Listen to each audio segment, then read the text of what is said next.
மழை, வெயில், காற்று, சூறாவளி, சுனாமி என வெவ்வேறு இயற்கை பேரிடர்கள் அவ்வப்போது நடந்து கொண்டுதான் இருக்கிறது. ஆனால் புயலுக்கு மட்டும்தான் பெயர் என்பது சூட்டப்படுகிறது. அது ஏன் என்று எப்போதாவது யோசித்திருக்கிறீர்களா? ஒரு குழந்தை எப்படி வளர்கிறதோ அதே போல்தான் புயலும் வளர்கிறது. இந்த வளர்ச்சியை 3 நிலைகளாக பிரிக்கலாம். காற்றழுத்த தாழ்வு பகுதி, காற்றழுத்த தாழ்வு மண்டலம், ஆழ்ந்த காற்றழுத்த தாழ்வு மண்டலம் என 3ஆக பிரிக்கலாம். இந்த 3 நிலைகளை கடந்த பின் வலுப்பெற்று ஒரு புயலானது உருவாகிறது. அப்படி புயலாக வலுப்பெறும் போது அதற்கு ஒரு பெயர் வைக்கப்படுகிறது. ஒவ்வொரு புயல் உருவாகும் போதும் அந்த புயலுக்கு வெவ்வேறு பெயர்கள் வைக்கப்படுகின்றன. புயலுக்கு பெயர்கள் வைப்பதை முதலில் தொடங்கியவர் பிரிட்டனை சேர்ந்த வானியல் விஞ்ஞானி கிளெமெண்ட் ராக் என்பவராவார். இவர் முதலில் கிரேக்க எழுத்துக்களை கொண்ட பெயர்களையும் கிரேக்க புராணங்களில் காணப்படும் பெயர்களையும் புயல்களுக்கு சூட்டி வந்ததாக கூறப்படுகிறது.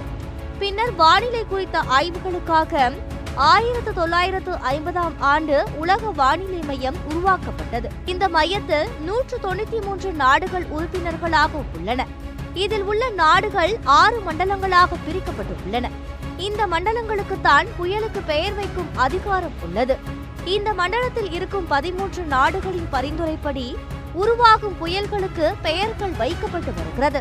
இந்த புயலின் பெயரில் எவ்வித அரசியல் பிரபலங்களின் பெயர்கள், கலாச்சாரம், பண்பாடுகள், மத நம்பிக்கை, இனம் ஆகியவற்றுக்கு சம்பந்தம் இல்லாமல் தனித்துவமாகவும் நடுநிலையாகவும் இருக்க வேண்டும்.